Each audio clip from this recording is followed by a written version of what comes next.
शिबिका विविधाकारा स कपिर्मारुतात्मजः लतागृहाणि च अन्यानि चित्राशालागृहाणि च क्रीडागृहाणि च अन्यानि दारुपर्वतकानपि कामस्य गृहकं रम्यं दिवागृहकमेव च ददर्श राक्षसेन्द्रस्य रावणस्य निवेशने। మారుతాత్మజః, మరుత్ అంటే వాయువు, ఆత్మజః అంటే వాయుపుత్రుడైన అన్నట్టు. వాయుపుత్రుడైన సహ కపిః ఆ హనుమంతుడు రాక్షసేంద్రస్య రావణస్య నివేశనే రాక్షసేంద్రుడైన రావణుని యొక్క గృహము యందు వివిధాకార అనేక విధాలైన శిబికా అంటే పల్లకీలు, తర్వాత చిత్రాణి లతాగృహాణి విచిత్రములైన తీగలతో అల్లిన గృహాలు, తర్వాత చిత్రశాల గృహాణి, తర్వాత చిత్రశాల గృహాలంటే కూడల మీద వివిధ రకమైన చిత్రాలు నిర్మించిన గృహాలు, అన్యాని క్రీడా గృహాణి ఇంకా ఇతరములైన క్రీడా గృహాణి అంటే ఆట కోసం నిర్మించిన గృహాలు, తర్వాత దారు పర్వత కానపి అంటే కర్రతో, దారు అంటే కర్ర, దానితో నిర్మించిన చిన్న చిన్న పర్వతాలు అంటే అందంగా చూడడానికి ఉండడానికి నిర్మించిన పర్వతాలు, కామస్య గృహకం బెడ్రూమ్లు అన్నట్టు శయ్యాగారాలు, రమ్యం దివాగృహకం ఏవచ పగటి సమయంలో గడిపేందుకు ఉండే గృహాలు, ఇలా అనేక విధాలైన గృహాలు పల్లకీలు ఇవి చూశాడు దదర్శ.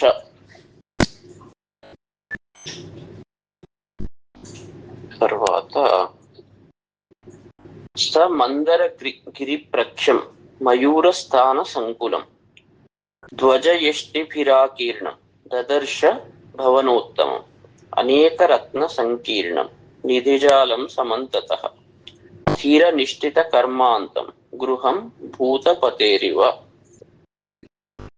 సహా ఆ హనుమంతుడు మందరగిరి ప్రఖ్యం మందరగిరితో సమానమైన మయూరస్థాన సంకులం, మయూరం అంటే నిమళ్ళు, నిమళ్ళ నివాసములతో నివాస స్థానం మయూర స్థాన సంకులం అంటే నిమళ్ళు అక్కడ ఉంటాయి, అలాంటి దాంతో బాగా వ్యాకులంగా ఉన్నది అంటే వాటితో నిండిపోయినది.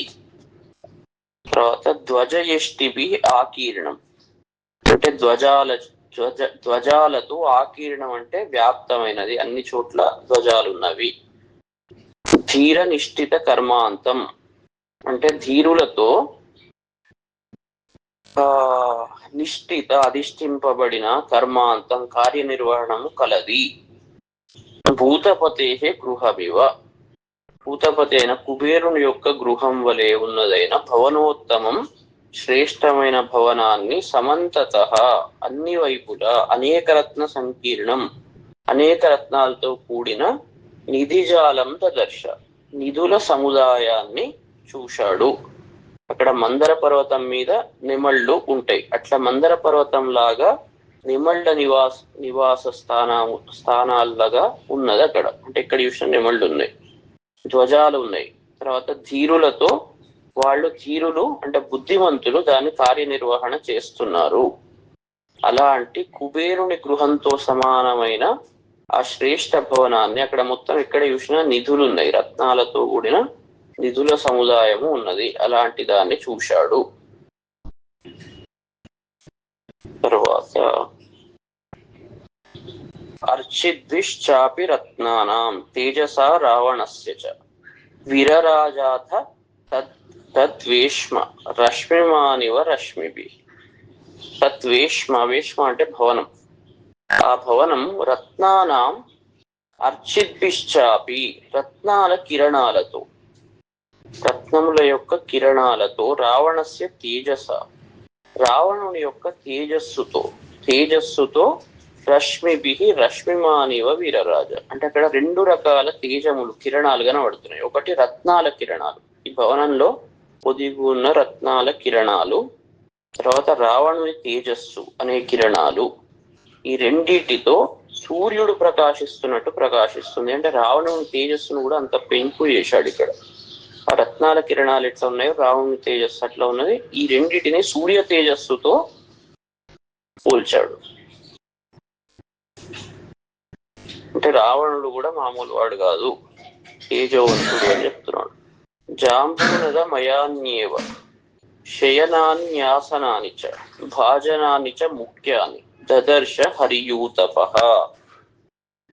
హరియూతపః వానర సైన్య రక్షకుడైన హనుమంతుడు జాంబూనద మయాన్యేవ అంటే బంగారంతో చేయబడిన శయనాని శయనాలను అంటే బెడ్స్ను, ఆసనానిచ ఆసనములు ఒకటి పడుకోనేందుకు ఒకటి కూర్చోవడానికి, ముఖ్యాని భాజనాని అంటే తినడానికి ఉండే పాత్రలు, దదర్శ నిద్రపోవడానికి కూర్చోవడానికి తినడానికి ఏవైతే ఉంటాయో శయనాలు ఆసనాలు భాజనాలు దేంతో తయారైనవి? బంగారంతో. జాంబూనద మయాన్ బంగారంతో తయారు చేయబడిన వాటిని చూశాడు.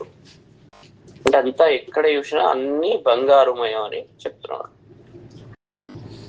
మధ్వాసవ కృతక్లేదం మణిభాజన సంకులం మనోరమ మసంభాదం కుబేర భవనం యత నూపురాణాంచ ఘోషేణ కాంచీనాం నినదేన చ మృదంగతల ఘోషైశ్చ ఘోషవద్భిర్వినాదితం ప్రాసాద సంఘాతయుతం స్త్రీరత్న శత సంకులం. తర్వాత సువ్యూఢ కక్షం హనుమాన్ ప్రవివేశం మహాగృహం. ఏం చెప్తున్నాడు? మధ్వాసవ కృత క్లేదం అంటే మధు అంటే తేనె, దానితో తయారు చేయబడిన, ఆసవం అంటే మద్యం, తేనెతో తయారు చేయబడిన మద్యం చేత కృత క్లేదం అంటే దాంతో తడుపుటగల అంటే తడిపారు. ఏంది అది చెప్తాడు. మణిభాజన సంకులం మాణిక్య పాత్రలతో వ్యాకులంగా ఉన్నది. తర్వాత మనోరమం అంటే చాలా మనస్సుకు ఇంపైనది, మనోహరమైనది. అసంబాదం ఇరుకు లేనిది అంటే చాలా వెడల్పుగా ఉన్నది. ఏంది? కుబేర భవనం యత కుబేరుని భవనం లాగా ఉన్నది. తరువాత అంటే ఈ ఏదైతే ఉన్నదో మహాగృహం ఎట్లా ఉన్నది అని చెప్తున్నాడు. మద్యం చేతి తడపబడ్డది అంటే అర్థం ఏంటి అంటే ఎక్కడ చూసినా బాగా తాగి కింద అక్కడ పడుతున్నది. అది తాగినప్పుడు కొద్దిగా కింద కూడా పడుతుంది కదా. అంటే అందరూ చాలా ఆనందంతో మద్యం స్వీకరించి ఆనందంలో మునిగి ఉన్నారు. అక్కడ మణిభాజన సంగీతం అది దేంట్లో మాణిక్య పాత్రల్లో పెట్టుకొని అవి తాగుతున్నారు. తర్వాత కుబేర భవనం లాగా ఉంది. తర్వాత నూపురాణం ఘోషేణ అంటే అమ్మాయిల యొక్క స్త్రీల యొక్క నూపురముల యొక్క ఘోషంతో అంటే ధ్వనితో చాలా మంది ఉన్నారు అందమైన స్త్రీలు. కాంచీనాం నినదేన వడ్యాణాల ధ్వనితో ఘోషవద్భిహి వాటి యొక్క గంభీరమైన ధ్వనితో. ఏది? వడ్యాణాల యొక్క గంభీరమైన ధ్వనితో. వడ్యాణాల యొక్క ధ్వని. తర్వాత ఘోషవద్భిహి మృదంగ తల ఘోషైశ్చ అంటే అక్కడ సంగీతము జరుగుతున్నది. తర్వాత నాట్య కళ జరుగుతున్నది, స్త్రీలు నాట్యం చేస్తున్నారు. తర్వాత సంగీతాన్ని వీళ్ళు వాయిస్తున్నారు మృదంగాలతో. ఘోషైశ్చ నినాదిత ఆ ధ్వనితో మొత్తం అక్కడ నిండి ఉన్నది. ప్రాసాద సంఘాయుతం ప్రాసాదాలతో కూడినది.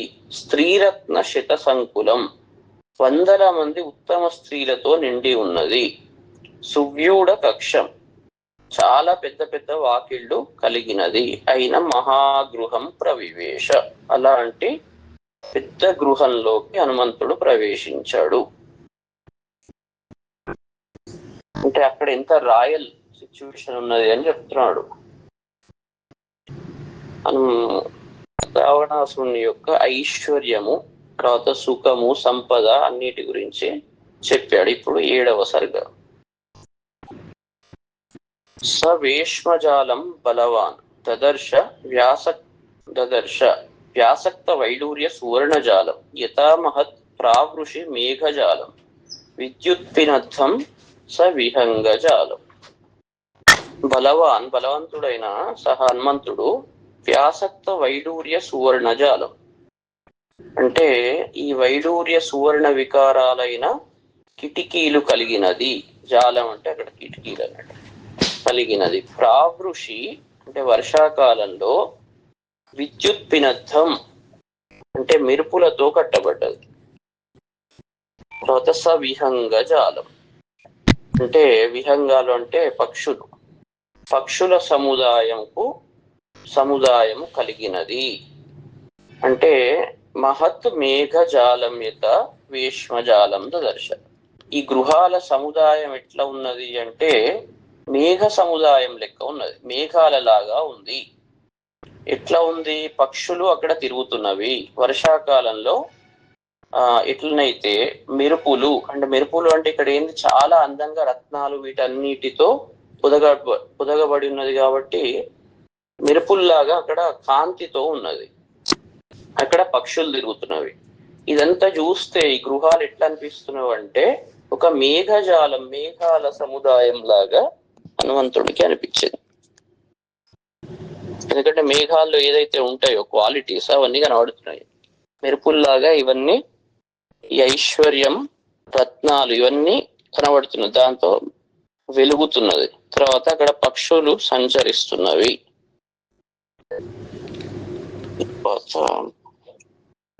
అంటే వైడూర్య మణులు ఇవన్నీ ఏవైతే బంగారు కిటికీలు ఉన్నాయో వాటి నుంచి వచ్చే కాంతి మెరుపుల్లాగా అనిపిస్తున్నాయి అన్నట్టు. నివేశనానాం వివిధాశ్చ శాలా ప్రధాన శంకాయుధ చాపశాలా మనోహరాశ్చాపి పునర్విశాలా దదర్శ వేశ్యాద్రిషు చంద్రశాల. మళ్ళీ శాల అని అంత్యప్రాస, ఇవి శబ్దాలంకారాలు అంటారు వీటిని. నివేశనానాం వివిధాః శాలాః అంటే నివేశనానాం అంటే ఈ గృహాల యొక్క, షష్ఠి బహువచనం, వివిధాః అనేక విధాలైన శాలాః. ఈ గృహాల యొక్క అనేక రకములైన శాలలు అంటే ఏరియాస్ అన్నట్టు. అక్కడ ఆ గృహాల్లో అనేక విధాలైన ఆ రూమ్స్ ఉన్నాయి. ఆ శాల అంటే రూము. అక్కడ వాటిని చెప్తున్నాడు. ఎట్లా ఉన్నాయి? ప్రధాన శంఖాయుధ చాపశాల, ప్రధానమైన శంఖశాలలు, ఆయుధశాలలు. తర్వాత వేష్మాద్రిషు పర్వతాల వంటి గృహాల మీద, మనోహరాహ విశాల చంద్రశాలలు, విశాలమైన చంద్రశాలలు, డాబాలు అన్నట్టు, మిద్దెలు, అవన్నీ చూశాడు.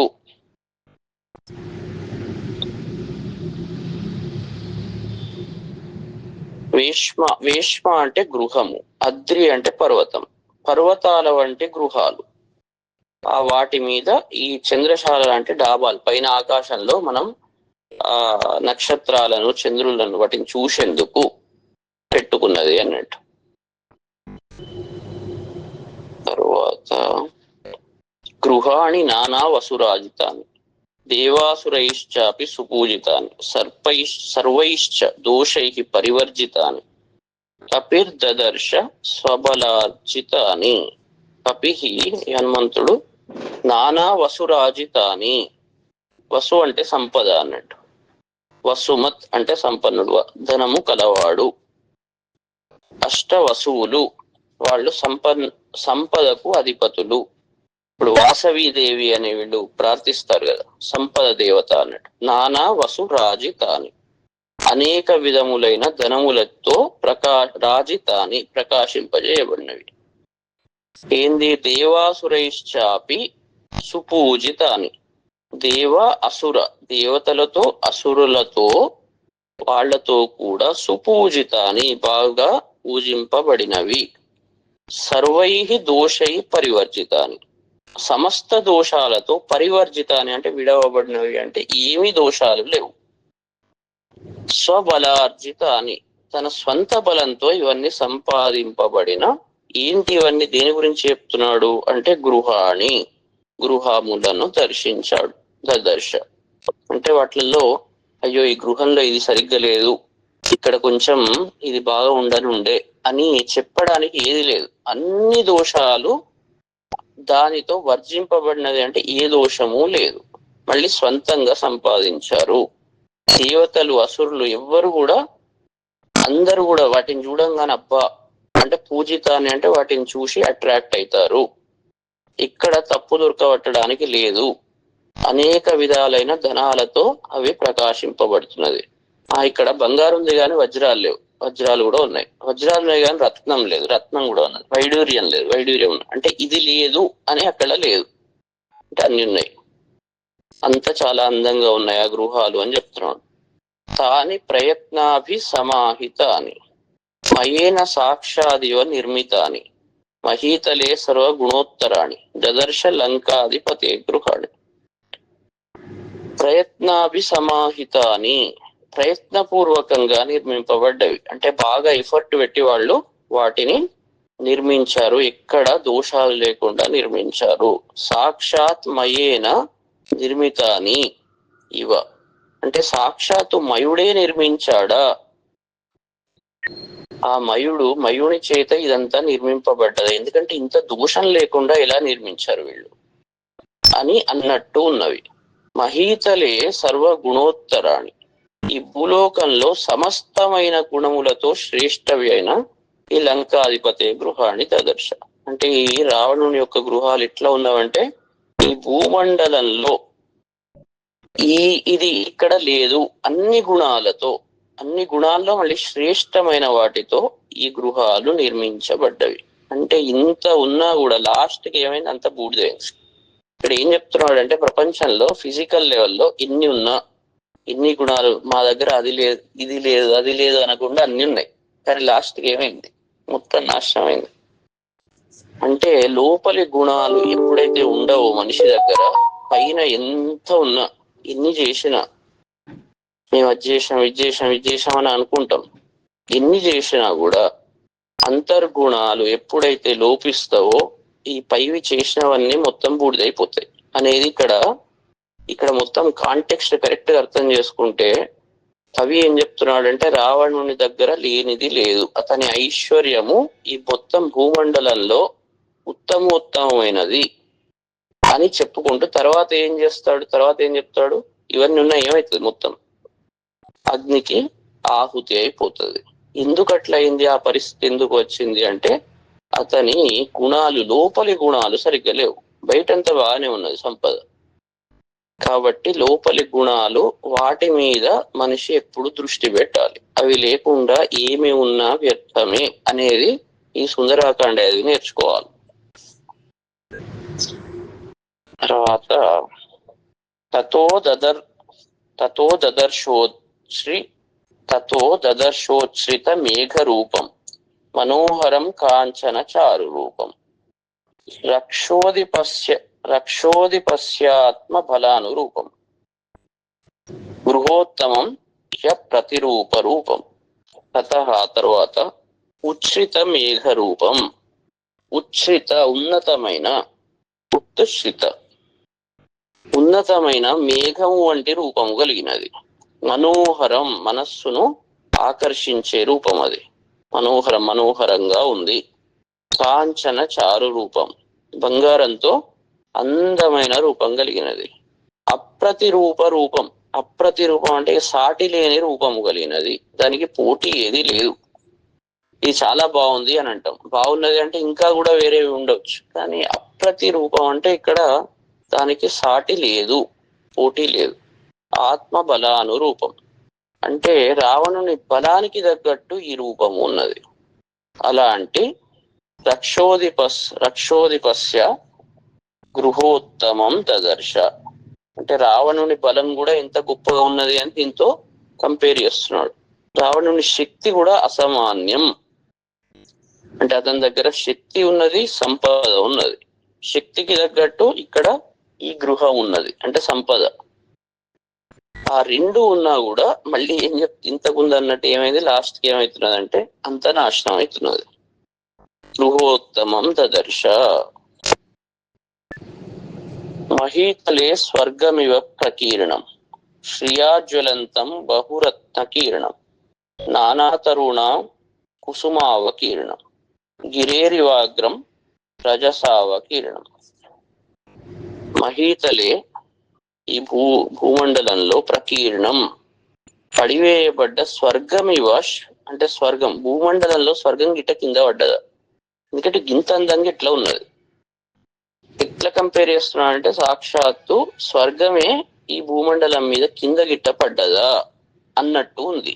శ్రియా జ్వలంతం అలాంటి శోభతో ప్రజ్వలిల్లుతున్నది, ప్రకాశిస్తున్నది. బహురత్న కీర్ణం అనేక విధాలైన రత్నాలతో వ్యాప్తమైనది. నానా తరుణాం కుసుమాపకీర్ణం అనేక వృక్షాల యొక్క పుష్పాల చేత కప్పబడ్డది. రజసా అవకీర్ణం అంటే పరాగము చేత, ఈ పుష్పాల నుండి పడ్డ పరాగము చేత చిమ్మబడ్డది. గిరేహ అగ్రమివ పర్వతం యొక్క శిఖరము వలె ఉన్న ఈ శ్రేష్టమైన దీని గృహాన్ని చూశాడు. అంటే దాన్ని ఎట్లా చెప్తున్నాడంటే స్వర్గానికి ఏమాత్రం తక్కువ లేదు, స్వర్గమే కింద పడ్డదా అన్నట్టున్నది ఇక్కడ.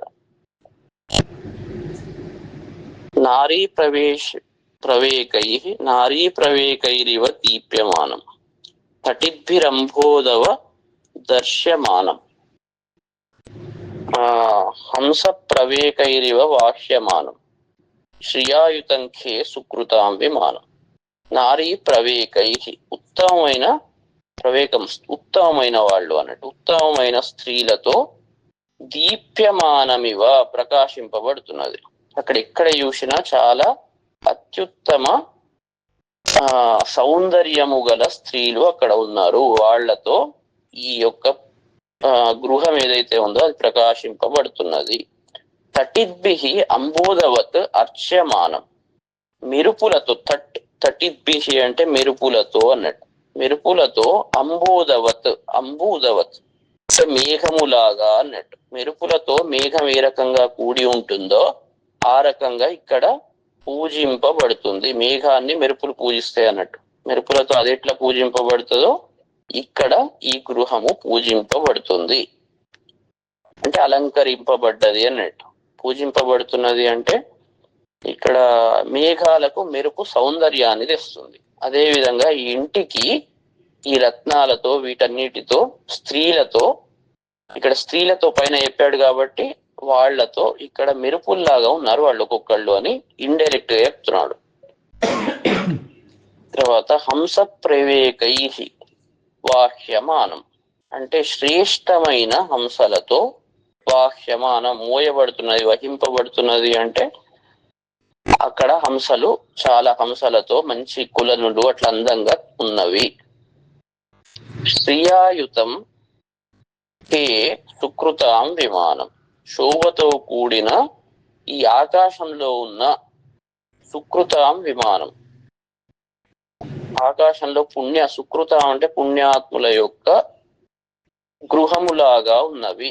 అంటే ఆకాశంలో అంటే ఇక్కడ స్వర్గలోకంలో ఎవరు ఉంటారు? పుణ్యాత్ములు ఉంటారు. ఆ పుణ్యాత్ముల ఇళ్ళు ఎట్లా ఉంటాయి? చాలా ఉత్తమమైన శోభతో కూడి ఉంటాయి. అలాంటి వాళ్ళ యొక్క గృహాలు ఏ రకంగా ఉంటావో అలా ఇక్కడ ఉన్నది అని చెప్తున్నాను. అలాంటి విమానరత్నాన్ని, విమానం అంటే ఇక్కడ గృహం, దాన్ని చూశాడు.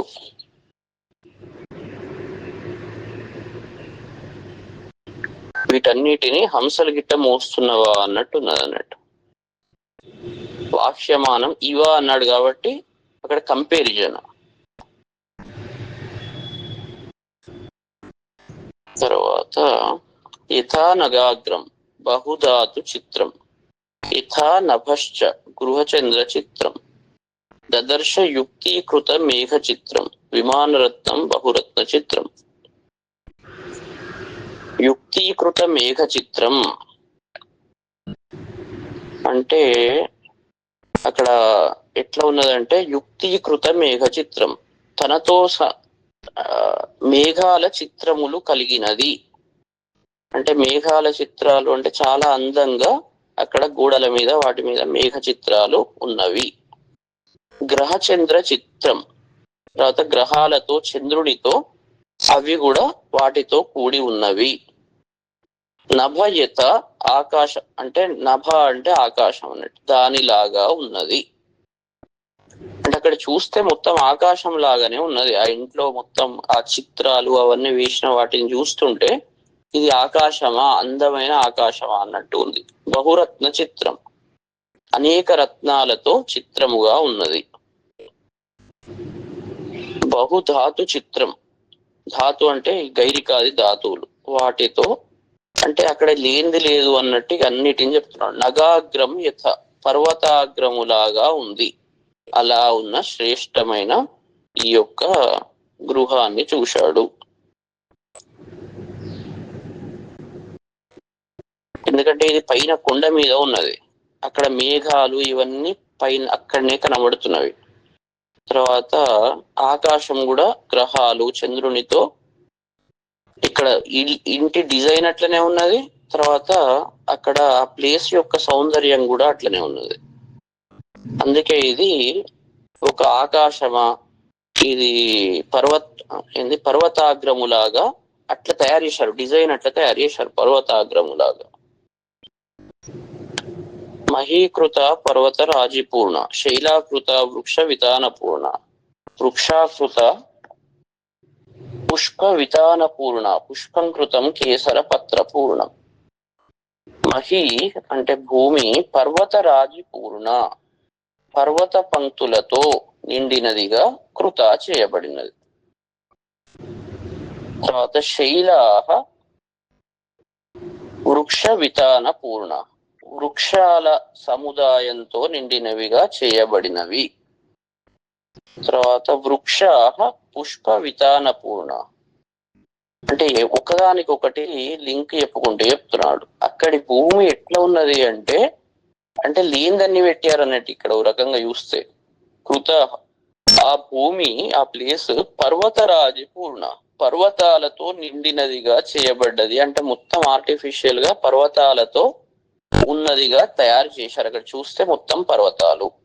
మళ్ళీ ఆ పర్వతాల్లో ఏమున్నాయి, వృక్ష వితాన పూర్ణ, ఎక్కడ చూసినా వృక్షాలు, వృక్షాలతో నిండినదిగా చేయబడ్డది. అంటే వాళ్ళు ఎట్లా పెంచారు చెట్లు. తర్వాత మళ్ళీ వృక్ష చెట్లు ఎట్లా ఉన్నాయంటే పుష్ప వితాన పూర్ణ, పుష్పాలు ఎక్కడ ఉత్తర చెట్లు బోడిగా లేవు, అన్నిటి మీద పూలున్నాయి. ఆ పూలతో పూల సముదాయాలతో చేయబడ్డది. మళ్ళీ ఆ పూలు కూడా ఎట్లా ఉన్నవి అంటే కేసర పత్ర పూర్ణం, కింజల్కాలతో రేకులతో. అంటే ఏది చూసినా ఎక్కడ అందంగా ఉన్నది తీర్చిదిద్దారు. గిట్లెట్లా ఉంటది అంటే ఎక్కడ లోటు లేకుండా, దోషం లేకుండా ప్రతి చిన్న చిన్న విషయాన్ని నిశిత దృష్టితో, ఎందుకంటే సంపద ఉంది కాబట్టి అన్ని చాలా అందంగా అలంకరించారు. కృతం అన్ని చేయబడ్డవి ఇవన్నీ. తర్వాత కృతాని వేష్మాని చ పాండురాణి తథా సుపుష్పాణ్యపి పుష్కరాణి పునశ్చ పద్మాని సకేసరాణి ధన్యాని చిత్రాన్ని తథావనాన్ని. ఇప్పుడు చూడండి, అంత పెద్ద దాంట్లో ప్రతి వృక్షానికి పూలు ఉండాలి. ఈ వృక్షం ఎండిపోయింది తీసేయండి అన్నట్టు లేదు. తర్వాత ఈ వృక్షం బాగానే ఉంది కానీ పూలు లేవు, లేదా ఇక్కడ ఏదన్నా ఉండాల్సింది, ఇట్లా ఇక్కడ చూసినా ఇలాంటి దోషాలు కనబడుతులేవు. అంత జాగ్రత్తగా మెయింటైన్ చేస్తున్నారు వాళ్ళు. కృతాని వేష్మాని పాండురాణి, వేష్మాని చ పాండురాణి తథాసు పుష్పాణ్యపి పుష్కరాణి పునశ్చ పద్మాని సకేసరాణి ధన్యాని చిత్రాన్ని తథావనాన్ని. పాండురాని వేష్మాని అంటే తెల్లని గృహాలు, కృతాన్ని నిర్మించబడ్డాయి, కొన్ని తెల్లగా ఉన్నాయి. తథా సుపుష్పాణి పుష్కరాణి మళ్ళీ మంచి పుష్పాలున్న సరస్సులు నిర్మించబడ్డవి. పునశ్చ సకేసరాణి పద్మాని అట్లనే కింజల్కాలతో కూడిన పద్మాలు. తర్వాత ధన్యాని చిత్రాణి శ్రేష్టములైన చిత్రాణి అంటే వనాని, వనాలు నిర్మింపబడ్డవి. అన్ని అక్కడ ఏది చూసినా ప్రతి స్థలంలో సెలెక్ట్ చేసుకొని ఇక్కడ ఏది ఉండాలి, వనాలు ఎక్కడ ఉండాలి, సరస్సులు ఎట్లా ఉండాలి, సరస్సులు ఏముండాలి, ఇల్లు ఎట్లా ఉండాలి, ఏ కలర్లలో ఉండాలి, అన్ని చాలా అద్భుతంగా డిజైన్ చేశారు. అందుకే ఇంతకుముందు స్వర్గలోకం ఇక్కడ పడిపోయిందా భూలోకం మీద అన్నట్టు ఉంది అని ఆ ప్లేస్ ను అంతా అది చేస్తున్నాడు. అంటే ఇక్కడ ఏంటి అంటే మంచిగా మళ్ళీ ఆలోచిస్తే మామూలుగా మనం ఇంటికి పోతే చూపెడతాం, మా ఇల్లు చూడండి ఇక్కడ చాలా బాగుంది, ఇక్కడ చూడండి ఆ బెడ్రూమ్ చూడండి, ఇక్కడ ఇది చూడండి, అన్ని చూశారు అని మనం సంతోషపడుతుంటాం చూపెట్టి. ఇక దీన్ని చూశాక అంటే మన లోపల మన ఆలోచన ఎట్లా ఉంటది అంటే మన దగ్గర ఉన్నదాన్ని ప్రదర్శించుకోవాలి అని ఆలోచిస్తుంటాం మామూలుగా మనుషులు ఎవరైనా. అయితే ఇక్కడ ఏం చేస్తున్నాడంటే పూర్తి దాన్ని అతిశయోక్తి అనాది కానీ అక్కడ చెప్పదలుచుకున్న మెసేజ్ హిడెన్ గా ఏం చెప్తున్నాడంటే ఈ బయటి సంపద ఎంత ఉన్నా కూడా లోపలి సంపద లేకుంటే, ఆధ్యాత్మిక సంపద లేకుంటే ఇదంతా వ్యర్థము అనే విషయాన్ని సుందరాకాండ చూపెడుతున్నది. ఇక్కడ సుందరము అంటే లంక సుందరము, సుందరి లంక, లంకా నగరము చాలా సుందరమైనది, నిజమే అది, దాంట్లో డౌట్ లేదు. కానీ ఏమైంది తర్వాత మరి ఆ సుందరి లంక నాశనమైంది అనే యొక్క పాయింట్ ను మనం చాలా పట్టుకోవాలి. బయటి సంపద ఇంపార్టెంట్ కాదు, దాని మీద ఎక్కువ ధ్యాస పెట్టవద్దు అనేది మెసేజ్ ఇస్తున్నది. దీనివల్ల లోపలి ఆధ్యాత్మిక సంపదను మాత్రమే, మంచి గుణములను మాత్రమే అలవర్చుకోవాలి అని మళ్ళీ మళ్ళీ అతని కవి యొక్క ఉద్దేశం లంకను బాగా హైలైట్ చేయాలి అని కాదు ఇక్కడ. ఎందుకంటే సుందరాకాండ యొక్క ప్రధాన ఉద్దేశం ఏంటి అంటే సీతను గుర్తించాలి హనుమంతుడు, గుర్తించాక లంకను కాలబెడతాడు, వస్తాడు. అది ఈ సుందరాకాండ కథ. అందుకే ఎందుకు బాగా హైప్ చేస్తున్నాడు, ఎందుకు చెప్తున్నాడు ఇంత అంటే ఇంత ఉన్నా కూడా వ్యర్థము, ఇక మనది ఎంత అని పోల్చుకోవాలి. మనం పోల్చుకొని అంత ఉన్నా వ్యర్థం అయిపోయింది, గీది న్యూస్ ఎందుకు రా బాబు మురుస్తావు అని ఇక్కడ మెసేజ్ అన్నట్టు. తర్వాత పుష్పాహ్వయం నామ విరాజమానం రత్న ప్రభావిశ్చ విఘూర్ణమానం వేష్మోత్తమానామపి చోచ్చమానం మహాకపిస్తత్ర మహావిమానం. తత్ర మహాకపి ఆ హనుమంతుడు పుష్పాహ్వయం, పుష్పకము అనే పేరు గల నామ విరాజమానం, ఆ పేరుకు తగ్గట్టే ఆ పేరుతో ఉన్నది, పుష్పకము దాని పేరు. రత్న ప్రభాభి విఘూర్ణమానం, రత్నకాంతులతో తిరుగుతున్నట్టున్నది. అక్కడ ఇక్కడ చూసినా రత్నకాంతులే తిరుగుతున్నాయి, వేరే ఏం తిరుగుతులేవు. వేష్మోత్తమానానపి ఉచ్చమానం, మళ్ళీ శ్రేష్టమైన గృహాలతో ఉచ్చమానం, ఉన్నతమైన ప్రమాణము కలిగినది. అలాంటి మహావిమానం, గొప్ప విమానాన్ని చూశాడు. ఇక్కడ విమానం అంటే ఇల్లే, ఇక అది అన్ని గృహాల్లో అత్యున్నతంగా ఉన్నది అని చెప్తున్నాడు. అక్కడ మొత్తం రత్నాల కాంతులతోటే తిరుగుతున్నది మొత్తం. అది కృతాశ్చ వైడూర్యమయా విహంగా రూప్య ప్రవాకైశ్చత్తా విహంగా చిత్రాశ్చ నానా వసుభిర్ భుజంగా జాత్యానురూపాస్తురగా శుభాంగా. వైడూర్యమయా, వజ్ర వైడూర్యాలతో మాణిక్యాలతో తయారు చేయబడ్డ విహంగా పక్షులు. అక్కడ పక్షులు అంటే వజ్ర వైడూర్యాలతో తయారు చేశారు ఆ పక్షులన్నీ. తత రూప్య ప్రవాళైశ్చ అంటే వెండితో, రూప్యం అంటే వెండి, ప్రవాళము అంటే పగడాలు, వాటితో నిర్మించిన విహంగా పక్షులు ఉన్నాయి దాంట్లో. నానా వసుభిహి చిత్రాహ భుజంగా అంటే నానా వసుభిహి అనేక రకాల ధనాలతో, మణులతో, వైడూర్యాలతో, రత్నాలతో విచిత్రములైన సర్పాలున్నాయి దాంట్లో. జాత్య అనురూపా, జాతి చేత అనురూప, శుభాంగా తురంగా అంటే గుర్రాలు అన్నట్టు, తురంగా చాలా శుభకరమైన శరీరము కలిగిన గుర్రాలను, కృత అంటే అంతా ఈ అలంకారాలతో, బంగారు, వజ్రం, వైడూర్యాలు, అన్నిటితో కలిసి ఈ పక్షులు, తర్వాత సర్పములు, తర్వాత గుర్రములు దాంట్లో తయారు చేసి పెట్టారు, అమర్చారు, ఆర్టిఫిషియల్. ప్రవాళ జాంబూనద పుష్పవక్ష సలీలమావర్జిత జిహ్మ పక్ష కామస్య సాక్షాదివ భాంతి పక్ష కృతా విహంగా సుముఖాసు పక్ష.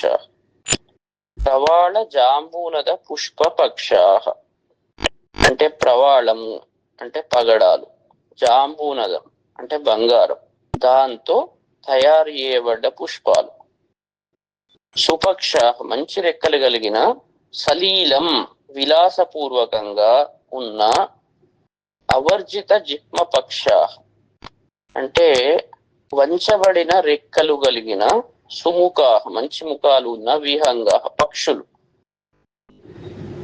తర్వాత కృత అన్ని ఆర్టిఫిషియల్ గా ఈ సంపదతో నిర్మించారు అని చెప్తున్నాడు. సాక్షాత్తు కామస్య పక్ష ఇవ భాంతి అంటే అవి చూడంగానే, మన్మధుని పక్ష ఇవ భాంతి అంటే అక్కడ చూడంగానే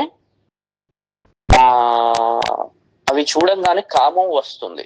అలా అంటే ఆకర్షితులు అవుతారు అన్నట్టు.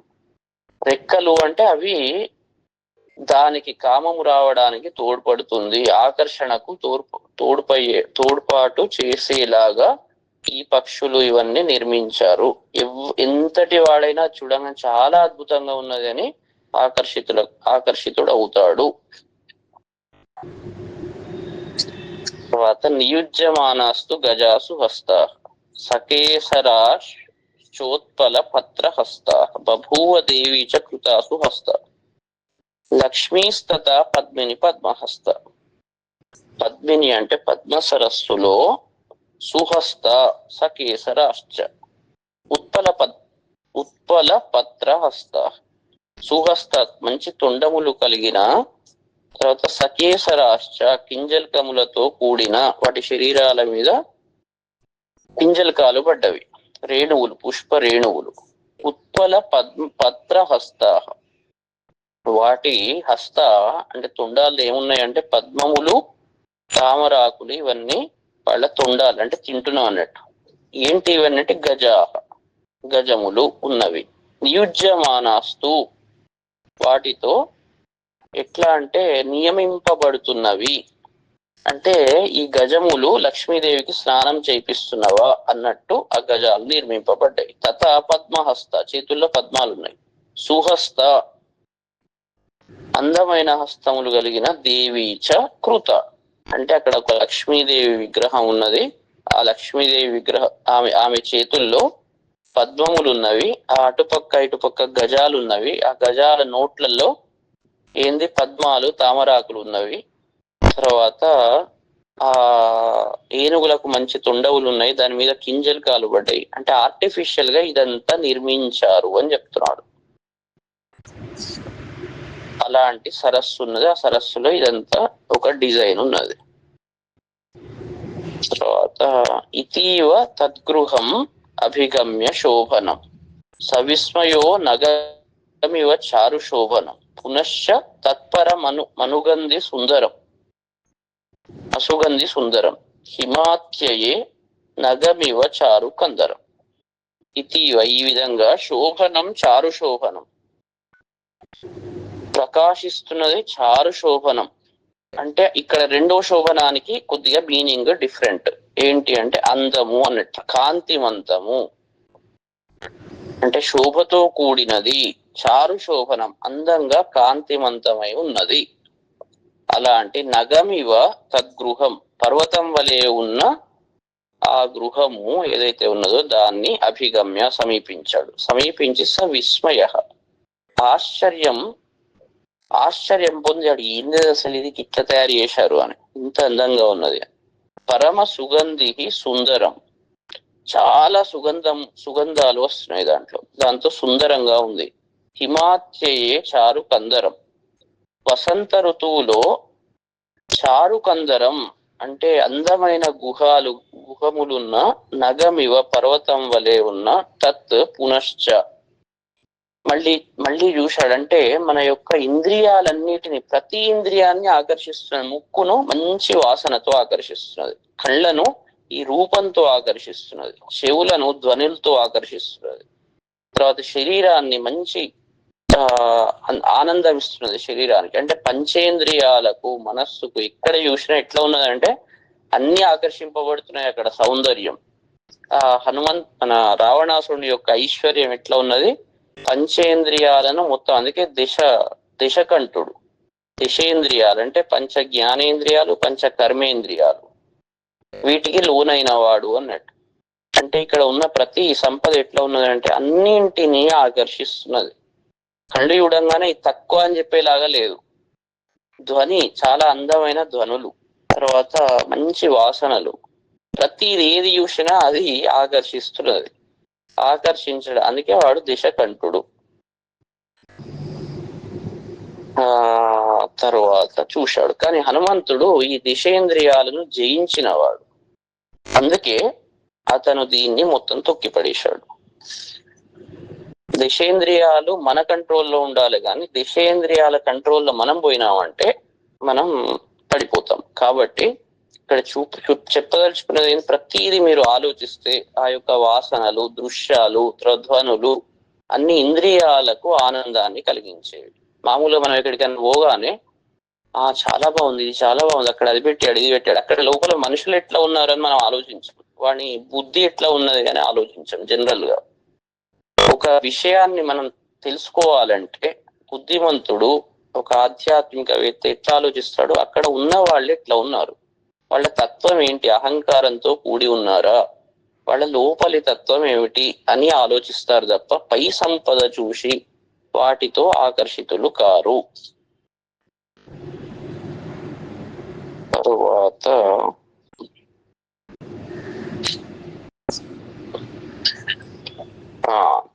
తతః సతాం కపిః అభిపత్య పూజితాం చిరన్పురీం దిశముఖ బాహుపాలితం. ఇక్కడ దిశముఖ అనే పదం వాడాడు. దిశముఖ బాహుపాలితం అదృశ్యతాం జనక సుతాం పూజితాం సుదుఃఖిత పతిగుణ వేగవర్జితాం. తతః అప్పుడు స కపిః హనుమంతుడు పూజితాం దిశముఖ బాహుపాలితం, ఈ రావణుని బాహువులతో 10 ముఖాలు కలిగిన రావణుని బాహువులతో పాలింపబడినది అయినా తాం పురి ఆ లంకను అభిపత్య సమీపించి అంటే అన్నిటినీ చూసి అన్నట్టు. చిరన్ సంచరిస్తూ సమీపించాడు, సంచరిస్తున్నాడు, వెతుకుతున్నాడు.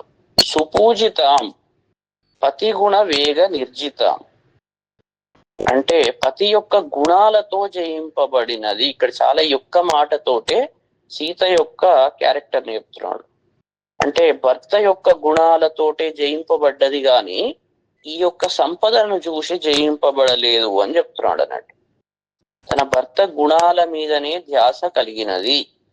ఆమె రాముని యొక్క సుగుణాల గురించి ఆలోచిస్తుంది గాని ఇక్కడ వీటికి అబ్బాయి రావణుని దగ్గర ఎంత ఉన్నాయి, చాలా బాగుంది అని ఆలోచిస్తలేదు.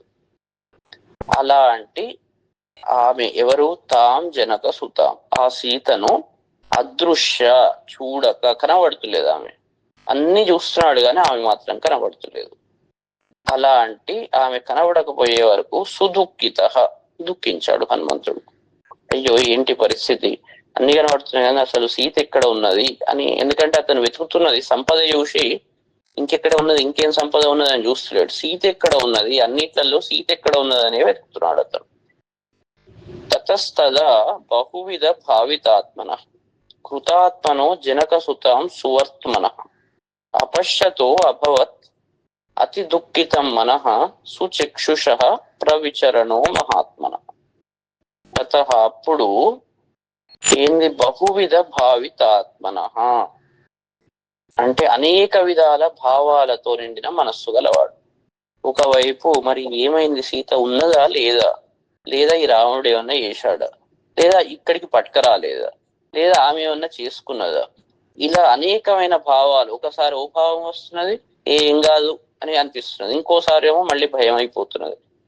అట్లా అనేక భావాలతో నిండిన మనస్సు కలవాడైన హనుమంతుడు కృతాత్మన మళ్ళీ ఏం చేశాడు, అన్ని భావాలను తొక్కిపెట్టి నిశ్చితమైన మనస్సును చేసుకున్నాడు. స్తువర్త్మన మంచి మార్గము కలవాడైన వాడు అంటే ఒక డైరెక్షన్ ఉన్నవాడు అన్నట్టు. ఇక ఇట్లా ఏదో ఏదో రాగానే మళ్ళీ చెయ్యాల్సింది అంటే ఒక పని చేసే ముందు మన మనసులో వస్తాయి అనేక విధమైన ఆలోచనలు, అనుమానాలు వస్తాయి. బుద్ధిమంతుడు ఏ ఆలోచన కరెక్ట్, ఇలా చెయ్యాలి అని ఆలోచిస్తాడు. బుద్ధిహీనుడు ఏం చేస్తాడు, మనస్సుకు లొంగిపోయి ఒక ఆలోచన డామినేట్ చేయంగానే టక్కున దాన్ని ఎగ్జిక్యూట్ చేస్తాడు. ఈ సందర్భంలో ఇది చెయ్యాలా వద్దా, ఇది ఎంతవరకు సమంజసం, ఇలా చేస్తే నా పరిస్థితి ఏంటి, రేపు లోకం ఏమంటది, నేను చేసిన పని కరెక్టా కాదా, బుద్ధివంతులు చేయవలసిన పనేనా ఇది, ఇవన్నీ ఆలోచించి స్టెప్ వేస్తారు. బుద్ధిహీనులు బుద్ధి కేంద్రంగా చేసేస్తారు. అనుమానాలు రావడం సహజం, అనేక రకాల భావాలు రావడం సహజం. కానీ దేది డామినేట్ చేస్తున్నది అనేది మన క్యారెక్టర్ ను డిసైడ్ చేస్తుంది. కాబట్టి మనం చాలా ఆలోచించి స్టెప్ తీసుకోవాలి. ఇక్కడ హనుమంతుడు బుద్ధిమంతుడు, శ్రేష్ఠుడు కాబట్టి అనేక భావాలతో నిండిన మనస్సు కలవాడైనప్పటికీ నిశ్చితమైన మనస్సు చేసుకున్నాడు. రెండు చెప్తున్నాడు, బహువిధ భావితాత్మన అయినా కృతాత్మన, మళ్ళీ సువర్త్మన. కృతాత్మన కాబట్టి సువర్త్మన. తర్వాత సుచక్షుష అంటే చక్షుష అంటే మంచి నేత్రాలు, అంటే ఈ నేత్రాలు కాదు, అందరికి ఉంటాయి ఈ నేత్రాలు కాదు. అంతఃచక్షువులు, మంచి జ్ఞాన దృష్టి కలవాడు కాబట్టి, రాముని యొక్క గొప్పతనం తెలుసు కాబట్టి, మంచి దృష్టి ఉంది కాబట్టి అతను కృతాత్మన కాగలిగాడు.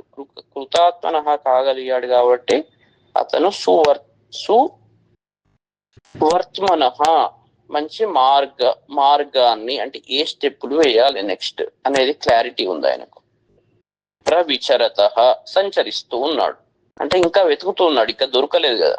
కానీ మార్గం ఏంటి, ఇంకా వెతకాలి అనేది మార్గం అతనికి. ఇప్పుడు వెతుకుతూ ఉన్నాడు. జనక సుతాం అపశ్యత, వెతుకుతూ సీతను మాత్రం చూడలేకపోతున్నాడు, ఇంకా కనబడలేదు.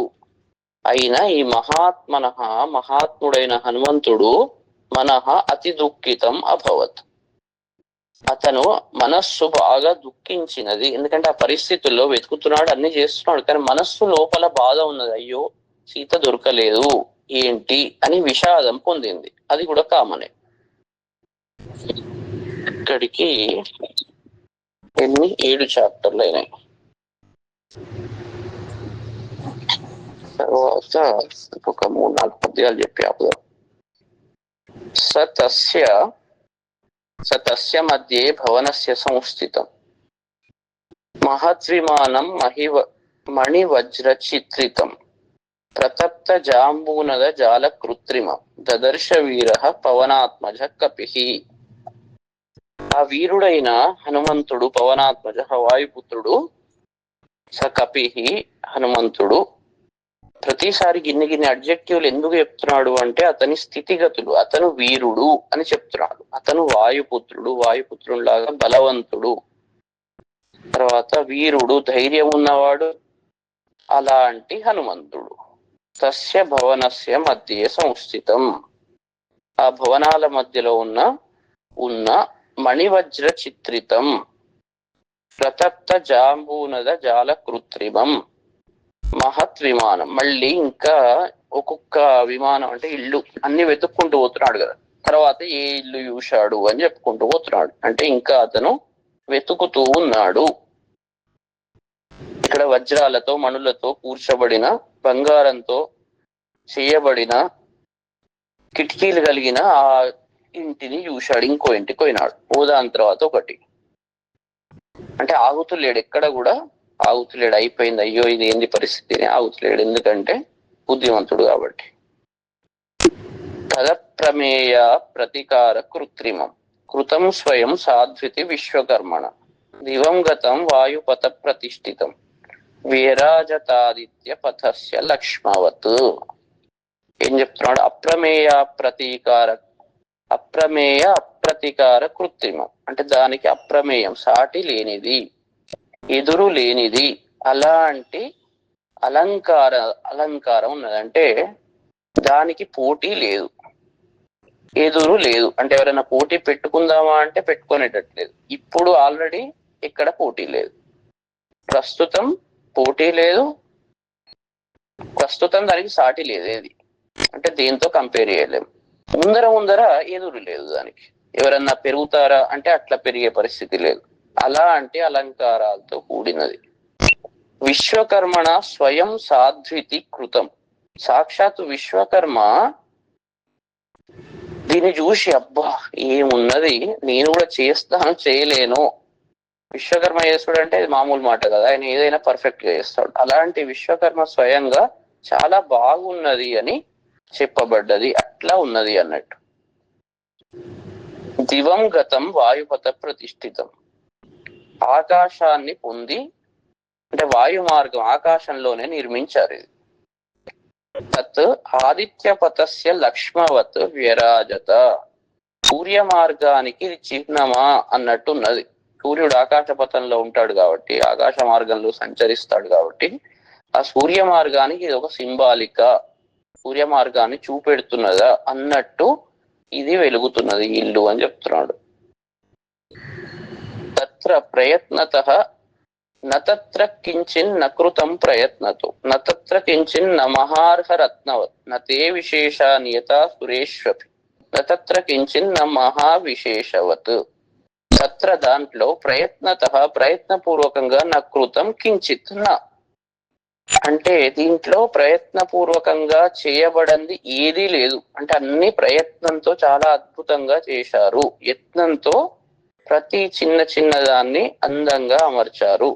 తత్ర న మహార్హ రత్నవత్ కించిత్ న, దీనిలో శ్రేష్టమైన రత్నాలు లేనిది అంటూ ఏది లేదు. అయ్యో ఇది కొద్దిగా లో క్వాలిటీ అన్నట్టు లేదు. తర్వాత వజ్ర వైడూర్యాలు, కోహినూరు, ఇంకేమన్నా ఇంకేది, అది అక్కడ లేనిది అంటూ లేదు అన్నట్టు. నతే విశేష సురేష్వపి ననియత, అంటే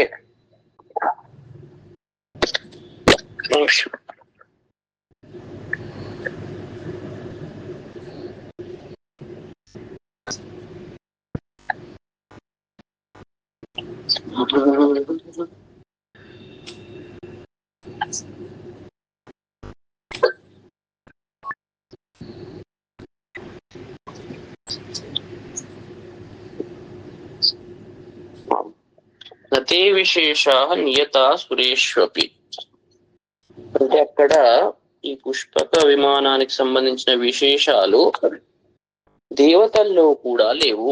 అంటే దేవతల దగ్గర కూడా లేనివి ఇక్కడ ఉన్నవి అని చెప్తున్నాడు అన్నట్టు. ఇంతసేపు దేవతలలో స్వర్గం ఉన్నట్టున్నది అట్లా కంపేర్ చేశాడు. ఇప్పుడు ఇంకా ఎట్లా చెప్తున్నాడు అంటే ఇక్కడ ఉన్నవి ఏవైతే ఉన్నాయో సాక్షాత్ దేవతల దగ్గర కూడా లేదు, కుబేరుని దగ్గర కూడా లేవు. ఆ కుబేరుని దగ్గర లేనివి కూడా ఇక్కడ ఉన్నవి అని చెప్తున్నాడు. తత్ర మహావిశేషవత్ కించిత్, మహావిశేషంగా, మామూలు విశేషం కాదు, మహావిశేషంగా లేనివి ఏవీ లేవు. అంటే అన్ని మహావిశేషాలే, ఒక్కటి కూడా మిస్ కాకుండా ఉన్నది, ఫుల్లీ పర్ఫెక్ట్ గా అట్లా ఉన్నది. ఇక్కడికి ఆపుదాం ఇవాళ.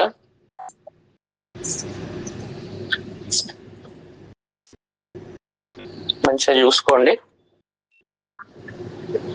తర్వాత ఇక్కడ ఏం చెప్తున్నాడు అంటే అన్నిటికన్నా ముఖ్యంగా మనం సుందరాకాండ ఇంతకుముందు చెప్పినట్టు ఈ బాహ్య సౌందర్యం బాహ్య సౌందర్యం బాగానే ఉంటది, కంటికి ఇంద్రియాలన్నిటికీ చాలా అద్భుతంగా ఉంటది, అది తప్పేం కాదు. కానీ దానికన్నా అంతః సౌందర్యము చాలా ఇంపార్టెంట్. అంతః సౌందర్యం మిస్ అయితే బాహ్య సౌందర్యం ఎందుకు కొరగాదు అనే యొక్క విషయాన్ని బాగా హైలైట్ చేస్తున్నారు దీంట్లో. అందుకే ఈ రావణుని యొక్క రాజ సంపద, ఐశ్వర్యము, బాహ్య సౌందర్యము బాగా దాన్ని అతిశయోక్తి అలంకారాలు, అతిశయోక్తి ఏం కాదు, దాన్ని ఏంటంటే నిజానే అక్కడ అట్లా ఉన్నది, అంత ఉన్నా కూడా అనే యొక్క మాట వస్తుంది అన్నట్టు. అతనికన్నా ఇది బాగుంది, బాహ్యం బాగుంది అంటే బాహ్య సౌందర్యము ఇంపార్టెంట్ కాదు, దానికి మార్క్స్ ఎట్లయినా తక్కువనే లాస్ట్ కు. అంత సౌందర్యంలో ఆ పేపర్ లో ఫెయిల్ అయితే, లోపలి సౌందర్యం పేపర్ లో ఫెయిల్ అయితే, ఈ బాహ్య సౌందర్యం పేపర్ 100 మార్క్స్ వచ్చినా, 100కు 200 వచ్చినా అది ఫెయిల్ అయ్యేవాళ్ళు అనేది ఇక్కడ చాలా క్లియర్ గా చెప్తున్నాడు అన్నట్టు.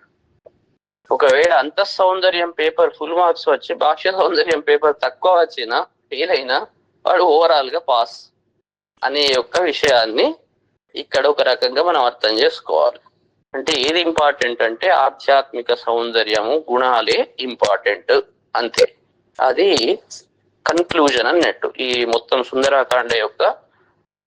దాన్ని మంచిగా మనం అబ్జర్వ్ చేసుకుంటే నీతి ఏంటి అంటే అది మనం కూడా అరే అక్కడ చాలా బాగుంది మనం కూడా తెచ్చి పెట్టుకుందాం అంటే అది పెట్టుకోండి కానీ అది ఇంపార్టెంట్ కాదు. ఇక్కడ పాయింట్ ఏంటి అంటే అంతః సౌందర్యం మీద దృష్టి పెట్టవలేను అనేది, రాముని గుణగణాలు ఏ రకంగా ఉన్నవి ఆ గుణగణాలే ఇంపార్టెంట్. సీత ఈ పై సౌందర్యాన్ని చూడలేదు, రాముని గుణగణాలను మాత్రమే చూసింది. దాంతోటే జయింపబడ్డది అంటే దానికి ఆకర్షితురాలై ఉన్నది. కానీ ఇక్కడ ఇన్ని ఉన్నా, స్వర్గంలో లేనివి కూడా ఇక్కడ ఉన్నా, వీటికి దేనికి లొంగిపోలేదు అనేది చాలా ఇక్కడ నిర్ధారణ చేస్తున్నారు.